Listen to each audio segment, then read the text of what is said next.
Hello and welcome to episode 3 of the Atletico de Marbella podcast. My name is Andrew Clark, and as ever, we are going on a journey with this club. Now, you're probably thinking, what do you know about the Spanish lower leagues? What do you know about this club in particular? And to be honest, I have got a bit of information on Atletico de Marbella. We're going to come to the leagues in the next podcast. But you're right. So, like the good journalist that I am, I've done a bit of research into the club itself, mainly starting with the team, the boss, and a couple of members of the board. Not all of the board, but just the board members that I do know of. And it's been quite an interesting sort of couple of days for me. They've signed a couple more players. I actually intended to do this a lot more quicker, but they've signed a couple of players. So obviously they've been integrating into the team. They've had a couple of pre-season results, including a result last night where they won 3-0 despite having 10 men. And I think it's just really interesting when you're following the new club, or you're trying to take yourself on a little journey to understand the club and where they are now and where they want to be. But where they are now is the present. And that's where it comes to the manager, the players, and the board of directors. So I'm just going to put them up on screen. Hopefully you can see that now. So we're going to start with the boss. Now, the boss is called Pepe Bermudez. Pepe Bermudez is quite an experienced coach. He's been around since 2004, 2005 coaching. At last night's opponents, CD Ronda, who David Trino, he started his career as a coach with them in 2004, 2005. So over 22 years ago now, he became a coach at just 30 years old. So he's currently 52. He then moved on in his coaching career in the local areas, but also he's had an interesting sort of career path. When you look and you do a bit of research into this, you notice little things that you wouldn't have expected to come up. So the first one that I spotted from this was that he was at Levante in La Liga. Now, he was the assistant coach at Levante in 2022, 2023, where he was the assistant manager to one Mehdi Nafti. So Mehdi Nafti, for those who are Birmingham City fans, will all know him. A very combative midfielder, played for us in the Premier League. And he sort of followed his journey with Mehdi.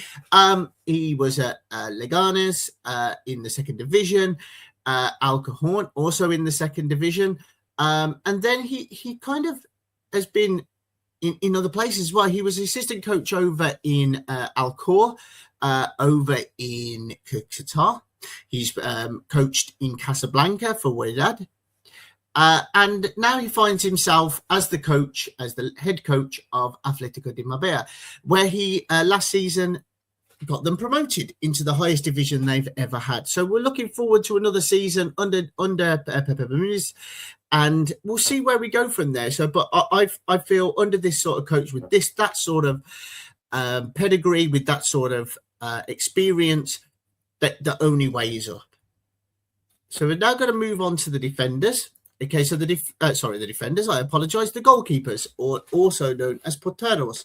Now, being a goalkeeper myself, it's one of the toughest positions to be in, because if you make a mistake, there's a goal, and it's as simple as that. If you make a mistake, there's a goal. I'm sure those who played Sunday League with me probably topped up the amount of mistakes that I made in the time. But these are two relatively new goalkeepers to the club. Now, Alex Gomez is the first one we're going to talk about. Now, Alex Gomez is quite a young keeper at 27 years old, which sounds strange because, 27 years old, you're thinking, well, he's in the prime years of his career. Well, those who follow goalkeepers know that they don't really peak until they're around about 30. So he is born in Marbella. So he's a player who is local to the club. However, he's had quite an interesting journey into into professional and semi-professional football, because he started his career at San Pedro, just down the road. For those who don't know Andalusia, it's just down the road from Marbella, probably about 20 to 25 minutes down the road. He played there for a number of seasons in their youth setup. He then moved to Real Madrid. Yeah, you heard that right. He's a Real Madrid youth team goalkeeper, and he also then moved on to Real Betis, another very, very big club in Spain. He then made his senior debut for FC Marbella. For the last 2 seasons, he played for them. He's made 15 appearances for them. What I found really interesting in this is in this first season, he only conceded 1 goal. That's really good. That's really good. Last season, he's been quite disjointed. According to the information that I've gathered from various sources, is that he has been dividing his time between working over in the Balearic Islands, and now he's back in Marbella and is playing for Atletico. Now, Raul Lopez is a very, very young goalkeeper at 20 years old. From the local area as well, from Estepona, again, around about half an hour away from Marbella, depending on how you're getting there. He has spent most, if not all of his time at Estepona before signing this season at 20 years old for Atletico. So I'm going to move on to the defenders. So the defenders, you'll see here, there's a lot more defenders than there are goalkeepers, as you usually would be. And we're going to start off with the first one that's on the list then. His name is Pedro Paulo. To give him his full name is Pedro Paulo Jusinio Modesto. But for all intents and purposes, I will be referring to him as Pedro Paulo. Now, Pedro Paulo has a journey. So Pedro Paulo is the 32-year-old centre-back who also can play in centre midfield, should there be a requirement for that. He made a journey, and again, from my sources, he made a journey from Brazil not too long ago. He went over to Sweden initially before settling in Spain, where he signed for CDF Banús Senior. Those who know about Banús is Porto Banús. It is literally next to Marbella. And in that time, he made 8 appearances. And he caught the eye of Atletico de Marbella. Atletico de Marbella signed him. He then decided to move to San Pedro, had a little bit of time at Los Barrios before he returned to Atletico de Marbella, making 14 appearances last season. Now, those who watch my live stream of the playoff final know that I thought that Pedro Paulo was probably, in my opinion, the man of the match in that game. I thought he commanded his box as a defender really, really well. He took a lot of pressure off his other players. He was just so calm under pressure, and I'm really looking forward to seeing him go further into this league.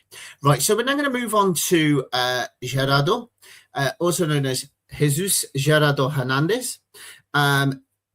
For me, he is a solid right back. He has come up through FC Marbella's B team into their senior team before signing for Atletico last season, where he made 9 appearances at right back. And he looks a bit of a stalwart. He's only 24 years old. He could only grow into this team. And I think there's a real possibility that he will be the starting right back for the season. Now we're going to move on to Antonio, also known as Antonio Aguilera.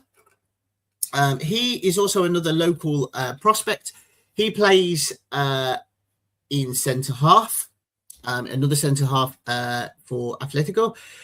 He started his career at Estepona, again, not too far away, made a couple of appearances for their B team at 21 years old before he moved to Atletico last season, where he made 11 appearances. So, again, another centre-half, a real strong prospect for the future, only 24 years old, a real asset to the team. Now, we're going to move over to the King. Now, King Gazica, is a Ghanaian-born footballer, plays centre half, can play in various positions from what I'm gathering from my information. Before we move on to this, he joined Malaga when he was 17 years old in their youth system and Marbella's youth system. He then went to UD Abera in 2024-2025, and then he joined Atletico de Marbella in the senior team and made 26 appearances last year. Now, I know a real nice story here about King. King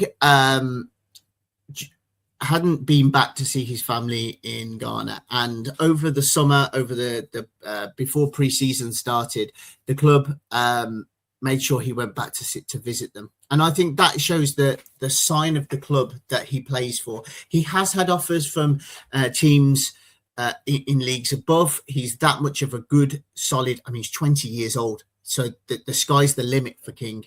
And I just think his loyalty and his willingness to play for Atletico is exactly the sort of player they're going to need going into this season. Now I'm going to move on to Laurence Huysentruid. Okay, please forgive me if I've just destroyed the Belgian language there. Is it Flemish or French? I'm not entirely sure, but if his name is Laurence, I would assume it's French. He is a Belgian centre back. He joined the club this year, transferring in with another Belgian player who we'll come to a little bit later on. There's not much information on Laurence, apart from he is quite a tall centre back, a commanding player, and at 29 years old, the sort of experience that they're going to need going into this season. Now, the next one on the list is Edoardo Mantovani. Now, Edoardo Mantovani is Italian, as you probably guess by my butchering of the accent. He's 19 years old. He is either a centre-back or right-back, as far as I'm aware, but just from what I have gathered from information. There's not a lot of information out there about Eduardo, but he can play in midfield. From sources that I've sort of picked up. However, he's listed on the official website as a defender. And there's a common theme here. This player is 19 years old. They're a mixture of experience and a mixture of young, hungry players that are willing to make this team the best that they can be in this division. Now, I know that they're looking to be promoted again this season, or at least get themselves into the mix to be promoted. And that sort of style of player, good experience and good young, hungry players will really, really suit them down to the ground. Now, we're going to move on to a player who is actually English, and his name is Sam Beard. Now, Sam Beard has just signed from Worthing. He is he's joined the club not just to play as a left back, but to coach the youth of tomorrow. So I know that Sam Beard has gone over there. He's going to be one of our first interviews actually on this channel about why he made the move to Marbella. So I don't want to give too much away in that respect, but I know that he is involved in the youth coaching setup as well as playing for the club. And what a move for a player from Worthing to Atletico de Marbella. Now, I'm nothing against Worthing, but I think it's much more attractive proposition to go and play in Spain than it is in the lower leagues in this division. And I'm not saying that's a harsh thing. I just think that what a move, what an establishment. And he's got himself involved in the team. I've seen a few things on Instagram involved in, playing football on the beach. I mean, what a difference to a pre-season that must be. Now, the last defender on this list is Javi Paradas, or Francisca Javier Paradas Gonzalez. He does play on the left as well, but he's a bit more of an attacking left left back, or a wing back, if you will. He actually has played across a lot of the Andalusian leagues. He has played for Torremolinos, a lovely place that I've actually visited. I've been to a lot of places in the Andalusian Malagan region, mainly because I used to go on holiday there quite a lot. Torremolinos is beautiful, and so is San Pedro. These are the places that I've stayed. And he also played for the youth team for Malaga and for Atletico de Marbella. He's also played for Mijas and Malacca, and now he has joined to play for Atletico as they go up into this new season. Now we're going to go into the midfielders, or centrocampistas. I am not going to lie, that sounds much better than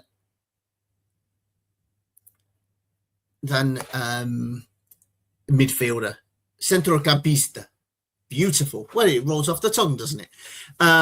So the first player on this list is Francisco Hernandez, or Francisco Alexis Hernandez Valadares.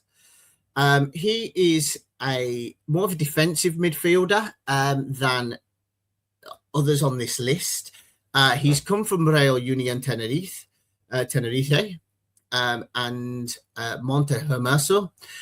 So he's come from a different sort of area, different sort of league, and he's made 26 appearances at senior level. He's quite a young player from what I gather. Again, the information on that's been given to me, I don't know exactly how old he is. But again, doing my research, a player who has made had plenty of minutes and looks to build upon that. The next one is the second Belgian. His name is Shun Balaguer. He is 27 years old and he joined with Lawrence. And I think for me, he again is a central midfield player who can play in a variety of different positions. He's looking to make a real impact at Atletico, and this seems to look a real coup for the club to get these two Belgian players in who have plenty of experience. At 27-year-old, they're in the prime of their careers, and he'll be another one. And the two Belgian players are very fluent in English, who will be giving us an interview about their journey. So this is just an initial initial insight into the team, but we'll get an insight into why they chose to play. Now, the next one is a really interesting one. Now, his name is Augustia Bat. Okay, he's 19 years old. He is a Indian under-20 international who's come through the youth system at Marbella. Now, I will say this about Marbella: their youth system is incredible. And here's why I say that. So there are 600 current footballers playing for this club, and it was started by the director, one of the directors, who I'll come on to later about his history. And he's a bit of an attacking midfielder from the information that I've been given, and he's really looking forward to his career starting actually this season at 19 years old. He's come through. He initially joined Marbella's youth team, and then joined Atletico de Marbella. He has played some senior football, I believe, for the B team. He's made 7 appearances so far, and he is looking to now build upon. He actually played made 22 appearances last season for the club. So he's really looking forward to building upon that. And I'm really, really excited about this player, and I'm excited for the club. The next one is another one from the youth system, only 17 years old. 17 years old. What was I doing 17 years ago? I was at university 17 years ago, and this is the sort of excitement that comes from this sort of player. His name is Jamal Mbarak. Okay, he's come through Estepona's youth team, and then he joined Marbella's youth setup, where then Atletico de Marbella brought him in. He made quite a lot of appearances for the youth team last season. At 16 years old, he made 27 appearances and scored 2 goals, which I think is quite good. I don't know too much about the sort of the position he plays. He's more of an attacking midfielder again, like Bat, and yeah, he's one really to look forward to the future. The next one is Alberto Montano. Alberto Montano is a 39-year-old midfielder, Al Capitan. He's the captain of this team. Some observations from the piece of information that I have about him is that he's a game organizer. Now, I remember this from actually watching the game last season. He really drives this team forward. If you look at Pedro Paulo at 32 years old, very experienced centre-half, exactly. If you had a carbon copy into the midfield that was bossing the game at that time, it was Alberto Montano. He has had quite an illustrious long career. He started his career in 2004, 2005, exactly the same year as the coach became a coach at 17 years old. He actually played for the initial team, UD Marbella, and he's also moved on to San Pedro. He's also played in the Gibraltar Senior League with St. Joseph's, and I know that St. Joseph's are in the Conference League this season, so this is the sort of standard of player that you're getting. He initially joined Atletico way back in 2020 and 2021, where he made 16 appearances and scored no goals by the look of it, but by the look of it, he made 3 assists. He then went to join Estepona and FC Marbella before returning last season to make 25 appearances as captain, and was the driving force for them getting them up into the league. And he's a player that I would really like to get to know. I know that his English isn't fantastic, nor is my Spanish, but I know that he's going to compile a couple of things for me. And we're going to have a bit more information on Alberto Montano going forward. Now, the next one is Manuel Caballero Gonzalez, or also known as Manuel. Manuel is 34 years old. He was born in Cadiz, which is not too far away from Marbella either. He's had, again, an illustrious career. He started his career at Cadiz's youth team. He then went to play 36 times. No, 36. That's even less. I'm not giving him enough credit there. 68 times for their B team, scoring 12 goals. He then moved over to Ball of Cadiz, up to Jerez. And he's had a bit of he then also moved to, again, he's played some football in Gibraltar. He played for St. Joseph's and Europa again in the Gibraltar tier, or one of the big clubs there, same with St. Joseph's. And he's a proper goal-scoring midfielder. In 409 appearances, he has scored 77 goals, which you think that's not a lot, but actually, when you look at the amount of minutes he's had on the pitch for some, that he only played 45 minutes at the start. He's already played 45 minutes this season for Europa in the Conference League. So he's made 2 appearances in that time. So he is a player at 34 years old who gives valuable experience in the midfield alongside Montano and Sean Balega to bring these youth players through and bring them to the next level in their careers.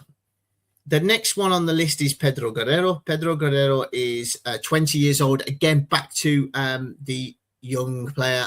He's from Fuengirola, which is, again, next to Benalmádena.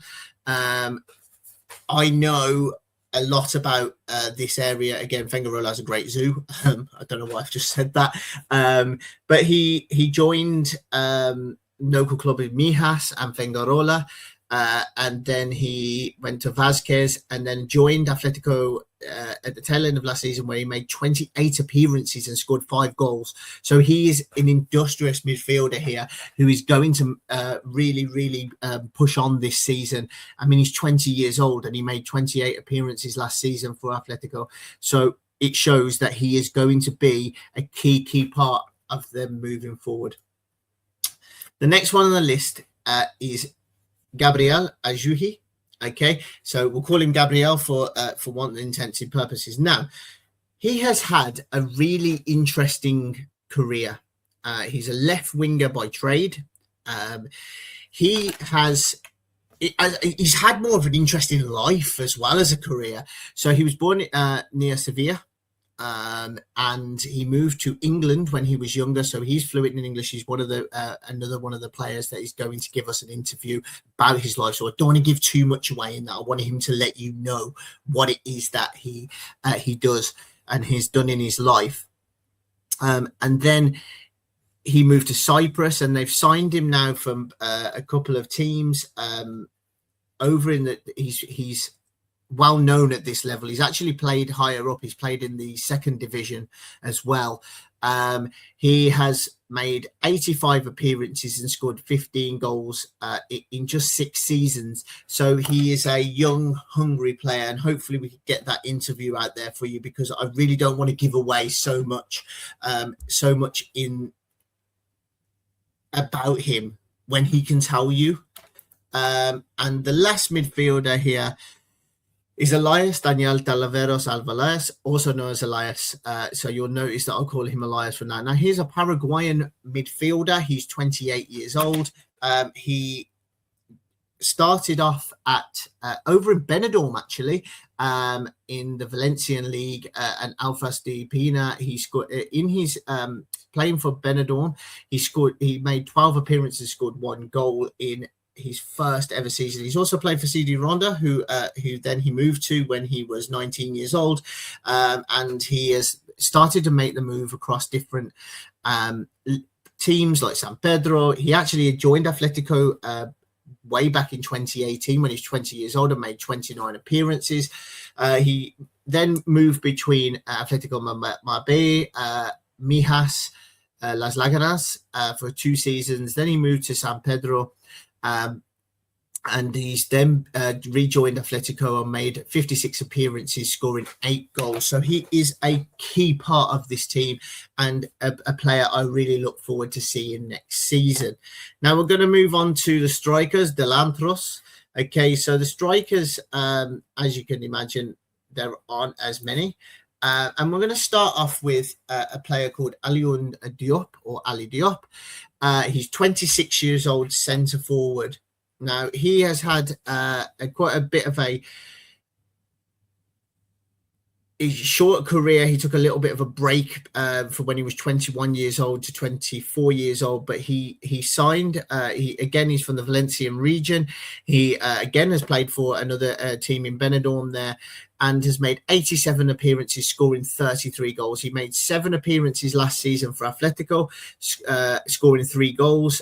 Previous to that, he was at Hueva, where he played 19 appearances and scored 8 goals. He is he's one of the tallest strikers I think I've seen, but technically brilliant and great in the air, and was really, really unlucky not to be given a penalty in that playoff final. The second one on here is Juan Pedro. I hope I've got that right. Juan Pedro Herrera, or also known as Juanpi. So Juanpi is from Marbella himself. He's a right winger. He has had quite a interesting senior career. Again, starting off with Vasquez, onto San Pedro, and then over to Estepona, and then FC Marbella, before joining Atletico de Marbella in late 2024-2025, where he made 17 appearances and scored 2 goals. Last season, he made 19 appearances and scored 3. Again, a vital player if they're going to go any further. At 31 years old, you believe he's going to be one of the key players going into this season. The next one is Francisco Garcia Peña, also known as Juanfri. Juanfri is from Fuengirola. He's 36 years old, he spent a lot of his career actually in the Gibraltarian Football League. He made plenty of appearances for Lincoln Red Imps, St Joseph's, and he actually signed from St Joseph's last season. He is an out-and-out centre forward. He has made 540 appearances, scoring 266 goals. Unbelievable striker. Started himself off at Bengarola before moving to San Pedro, and then he had a number of teams before moving to Gibraltar, where his highest score tally, he scored 26 in 29. Wow. 26 in 29. Wow. I'm really looking forward to that sort of striker. The next one is David Monzaro Rojas, also known as David. He's 20 years old, so he's a young striker who's coming into prominence. He made his debut last season for Atletico de Marbella. 22 appearances, just the one goal. But he, in his entire career from 8 years old, this is how deep I'm going into this. He's made 190 appearances, scored 56. Again, with players like Wanfrey and Ali Diop with him up there, giving him the motivation to score goals. Why wouldn't he? The last one is Javier Navarro, plays in the forwards. He's come through the youth system at Atletico de Marbella, and he's been there since 2021-2022. Quite a young striker, but he's got plenty to look forward to, and that's the team. Now we're just going to come off this for a second and bring myself back into focus. Okay, so I brought myself back into focus. We're just going to talk about the board of directors and their ambitions. Now, the president of the club has just been re-elected. Like they do in Spain, they re-elect presidents. His name is Alessandro. He is an Italian entrepreneur. He has keen interests in other football clubs like Perugia, who he's just taken over with a couple of current footballers who I can't name for legal reasons. They took over Perugia last year. This season, and have been working upon that. So there will be a club link between Perugia and Atletico de Marbella. He is his family used to own Perugia outright. He's now part of a consortium that have taken over Perugia, who have unfortunately slipped down to Serie C. But he is a man who knows football inside out, and a person who will want to lead this club, Atletico de Marbella, up into the upper regions of the Spanish tiers. Now, the second one is the vice president. His name is John Frutos. He is from Birmingham. Yeah, he sounds like he's from Birmingham. You know what I mean? Great. So John is a former RAF personnel. He started football teams way back when he was in the RAF over in Lincolnshire, called AFC Blenheim. Then he moved over to Spain. His family is Spanish. He's fluent in English and Spanish. He now is the vice president of Atletico de Marbella, but before this, he worked for Marbella FC. He's had interest in Europa Point. He had 5% interest in Europa Point in the Gibraltarian League. He started the youth system for Atletico de Marbella way back maybe 10 years ago, and now they have over 600, like I said, people in their team. He also has just told me that their youth system, because it's so vast, has linked up with Atletico Madrid to help them bring through the young players. And he's a guy that runs BCFC Fanzine TV. He obviously has too much time on his hands. And yeah, I think that's it, really. So that's 34 minutes about what I know about Atletico de Marbella. Now, coming up on the channel will be interviews with players. So, like I said, Sam Beard, Gabriel, the Belgian players, Belega, and he's got Huijsentraits. Sorry, I was trying to think of how I would say that, and I still think I got it wrong. But yeah, there's a lot coming up on this channel. I will explain the Spanish league tiers in the next podcast, in episode 4, just so that you can kind of get a way of where they are in that actual system. Also, we are looking for sponsors for this channel. We are moving a little bit faster. The same for BCFC Fanzine TV. So if you're interested, drop us an email at john@bcfcfanzine.com. And until next time, I've been Andrew Clark. Up Marbella.